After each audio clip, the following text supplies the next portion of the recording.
जय हिंद। युवराज क्लासेस में आप सभी का हार्दिक अभिनंदन है। भौतिक विज्ञान के इस अगले भाग में, इस भाग में हम लोग जो है भौतिक विज्ञान का एक महत्वपूर्ण टॉपिक जो लगभग रासायनिक विज्ञान से संबंध रखता है वह नाभिकीय रिएक्टर है। तो नाभिकीय रिएक्टर के बारे में आज हम लोग अध्ययन करेंगे और इस बात पर विशेष ध्यान देंगे कि परीक्षा में इससे संबंधित किस प्रकार के प्रश्न पूछे जाएंगे। तो बिना देर करते हुए शुरू करते हैं। कैसे? पहला प्रश्न, यानी पहला प्रश्न कैसे बनेगा और जो पहला पॉइंट दिखा रहा है कैसे कह रहा है कि नाभिकीय रिएक्टर में ऊर्जा नियंत्रित विखंडन द्वारा उत्पन्न होता है। अब इससे प्रश्न कैसे बनेगा कि कहेगा कि नाभिकीय रिएक्टर में ऊर्जा किस प्रकार उत्पन्न किया जाता है। तो ऊर्जा जो है नाभिकीय रिएक्टर में नियंत्रित ऊर्जा यह होती है और नाभिकीय विखंडन के द्वारा नियंत्रित ऊर्जा उत्पन्न की जाती है। नाभिकीय विखंडन के द्वारा किसमें? नाभिकीय रिएक्टरों में। यानी नाभिकीय रिएक्टर में ऊर्जा नियंत्रित होती है और ऊर्जा नियंत्रित विखंडन के द्वारा जो होता है वह उत्पन्न किया जाता है। ठीक है, बात करते हैं जो नाभिकीय रिएक्टर होता है उस नाभिकीय रिएक्टर में कौन सा आवश्यक जो धातु है, एक तरह से हम कह सकते हैं तत्व है, इस्तेमाल होता है। उसको हर हाल में होना ही है नाभिकीय रिएक्टर में, उस धातु का या उस जो है तत्व का। तो जिरकोनियम एक ऐसा जो है तत्व है जिसका नाभिकीय रिएक्टर में आवश्यक रूप से इस्तेमाल किया जाता है। नेक्स्ट बात करते हैं परमाणु बम की बात करते हैं। तो कह रहा है कि परमाणु बम किस विखंडन पर आधारित होता है, ऐसे प्रश्न पूछेगा। तो परमाणु बम जो होता है नाभिकीय विखंडन पर आधारित होता है, नाभिकीय विखंडन पर आधारित होता है। और परमाणु बम की जो खोज की बात करें तो परमाणु बम की खोज वैज्ञानिक रॉबर्ट ओपेनहाइमर ने किया था। वैज्ञानिक रॉबर्ट ओपेनहाइमर ने किया था। नेक्स्ट बात करते हैं हाइड्रोजन बम की। तो हाइड्रोजन बम जो होता है यह नाभिकीय संलयन पर आधारित होता है और जबकि एटम बम जो होता है वह नाभिकीय विखंडन पर आधारित होता है। और हाइड्रोजन बम की खोज की बात करते हैं तो एडवर्ड टेलर एक वैज्ञानिक थे, उन्होंने जो है सर्वप्रथम हाइड्रोजन बम की खोज किया था, एडवर्ड टेलर। नेक्स्ट बात करते हैं सूर्य में जो ऊर्जा उत्पन्न होती है वह ऊर्जा उत्पन्न किस प्रकार से होती है। तो नाभिकीय संलयन के द्वारा जो है सूर्य में ऊर्जा उत्पन्न होती है। यानी सूर्य में ऊर्जा उत्पन्न होने का जो आधार है वह नाभिकीय संलयन होता है। नाभिकीय संलयन और नाभिकीय विखंडन में क्या होता है, नाभिकीय संलयन में दो छोटे छोटे नाभिक जुड़ते हैं, संलयित होते हैं, और नाभिकीय विखंडन में एक बड़ा नाभिक जो होता है दो छोटे नाभिक में टूटता है और इसमें अपार ऊर्जा निकलती है। ठीक है, और इन ऊर्जा का उपयोग हम जो है अपने कार्यों में, खासकर जो है नाभिकीय विखंडन के द्वारा उत्सर्जित ऊर्जा होती है वह अलग अलग कार्यों में इस्तेमाल होता है, जैसे विद्युत उत्पादन में मुख्य रूप से होता है। नेक्स्ट बात करते हैं क्यूरी। क्यूरी एक जो है इकाई है और यह रेडियो सक्रियता की इकाई है। क्यूरी जो होता है रेडियो सक्रियता की इकाई है। बात करते हैं नाभिकीय का आकार जो होता है, किसी भी एटम का जो नाभिकीय आकार होता है वह लगभग क्या होता है 10⁻⁻10 मीटर के बराबर होता है। यानी नाभिकीय आकार जो होता है 10⁻10 मीटर के बराबर होता है।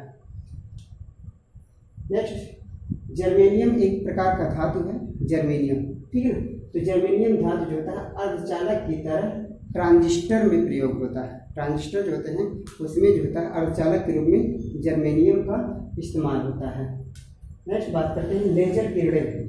जो लेजर किरणें होती हैं वह दो रंगों की होती हैं, एक लाल रंग होता है और एक हरा रंग होता है। तो लेजर किरणों में जो रंगों का इस्तेमाल होता है वो दो रंग होते हैं, लाल और हरा। बात करते हैं नेक्स्ट की बात करते हैं नाभिकीय रिएक्टर में जो भारी जल होता है उसका काम क्या होता है। पूछता है कि नाभिकीय रिएक्टर में जो भारी जल है उसका काम क्या होता है। तो भारी जल का काम जो होता है नाभिकीय रिएक्टर में मंदक के रूप में होता है इस्तेमाल, मंदक के रूप में भारी जल का इस्तेमाल होता है नाभिकीय रिएक्टर में। नेक्स्ट बात करते हैं द्रव्यमान ऊर्जा संबंध जो है, द्रव्यमान ऊर्जा संबंध जो है वह सापेक्षता के सिद्धांत पर आधारित है। द्रव्यमान ऊर्जा संबंध सापेक्षता सिद्धांत पर आधारित है। नेक्स्ट बात कर रहे हैं अगले पॉइंट की, ब्लैक होल सिद्धांत। पूछता है ब्लैक होल सिद्धांत किस पर आधारित है और इसका जो होता है खोज किसने किया था। मुख्यतः सबसे ज़्यादा खोज की बात पूछता है। तो ब्लैक होल सिद्धांत जो है किसने दिया था।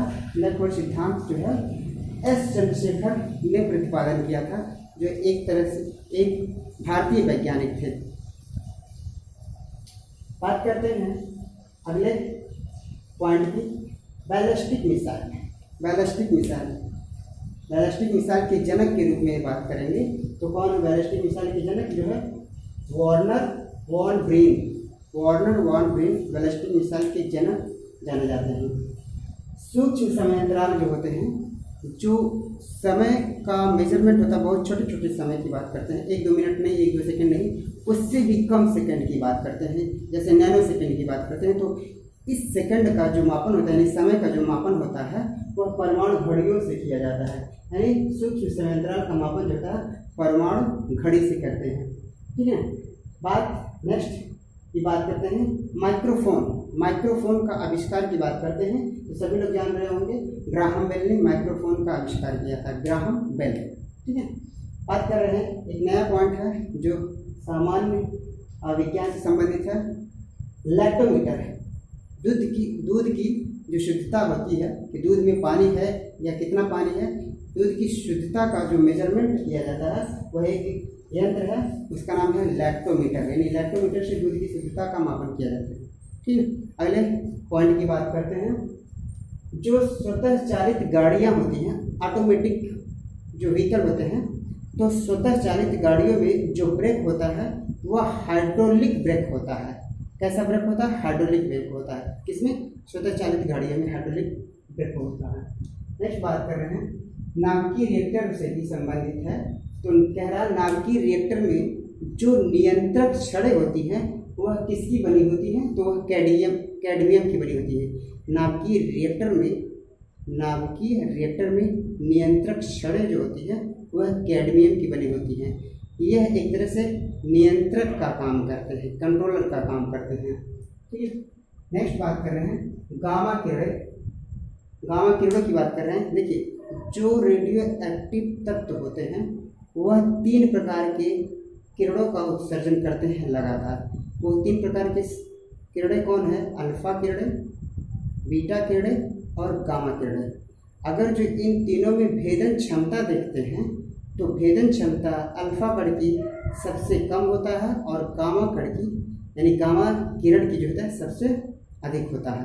ठीक है, तो यही गामा किरणों की बात कर रहे हैं। तो गामा किरणें जो होता है उच्च ऊर्जा वाले विद्युत चुंबकीय तरंग है, यानी इनकी जो प्रवृत्ति होती है गामा किरणों की, ये हाई एनर्जी लेवल होते हैं। और जो इनके वेव्स का अगर जो नेचर देखा जाए तो ये कैसे होते हैं, विद्युत चुंबकीय तरंग होते हैं। कैसे होते हैं, विद्युत चुंबकीय तरंग। या लगभग जो है प्रकाश, जो प्रकाश किरणें होती हैं उसी का व्यवहार ये करती हैं, कौन, गामा किरणें।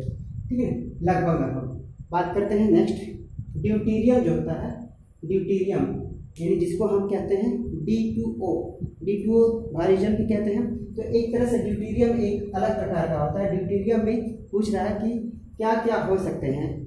तो ड्यूटेरियम में मुख्यतः यानी ड्यूटेरियम का जो संघटक है, इसकी पार्टिकल की बात करते हैं तो ड्यूटेरियम जो होता है एक न्यूट्रॉन और एक प्रोटॉन रखा रहता है, यानी 1H1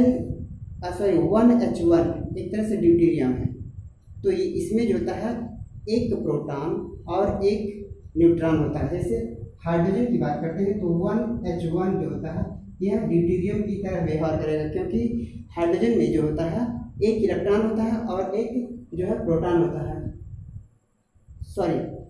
हाइड्रोजन में एक इलेक्ट्रॉन और एक प्रोटॉन होता है, न्यूट्रॉन नहीं होता है, न्यूट्रॉन नहीं होता है।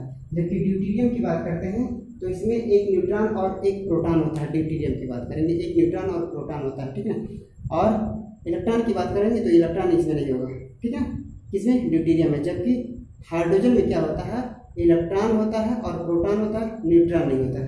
ठीक है, तो इस बात को विशेष ध्यान दिया जाएगा कि ड्यूटेरियम में एक न्यूट्रॉन होगा और एक प्रोटॉन होगा, जबकि हाइड्रोजन के एटम की बात करेंगे तो उसमें एक प्रोटॉन होगा और एक इलेक्ट्रॉन होगा, न्यूट्रॉन नहीं होगा। ठीक है, नेक्स्ट बात कर रहे हैं रॉकेट की। तो रॉकेट का जो चलने के लिए ईंधन प्रयोग होता है, उस ईंधन को हम प्रणोदक कहते हैं। यानी रॉकेट जो चलता है, यानी रॉकेट उड़ता है या फिर रॉकेट जो है छोड़े जाते हैं, तो उसमें जो एनर्जी होता है, जो ईंधन होता है, उस ईंधन को हम प्रणोदक के रूप में जानते हैं। ठीक है, तो ये कुछ प्रमुख बिंदु थे जो नाभिकीय रिएक्टर से संबंधित थे, और यह परीक्षा में कहीं न कहीं इस तरह के प्रश्न पूछे ही जाते हैं, जैसे भारी जल का उपयोग किसमें होता है, या फिर कैडमियम की छड़ों का उपयोग कैसे होता है, तो इस ड्यूटेरियम में क्या होता है। ठीक है ना, ये सारे परीक्षा में पूछे गए क्वेश्चन हैं। उम्मीद करते हैं ये सारे बिंदु जो है हम सभी के लिए जो है काफ़ी महत्वपूर्ण रहेंगे और परीक्षा की दृष्टि से बहुत ही हेल्पफुल होंगे। तो आज के लिए बस इतना ही, तब तक के लिए जय हिंद, जय भारत।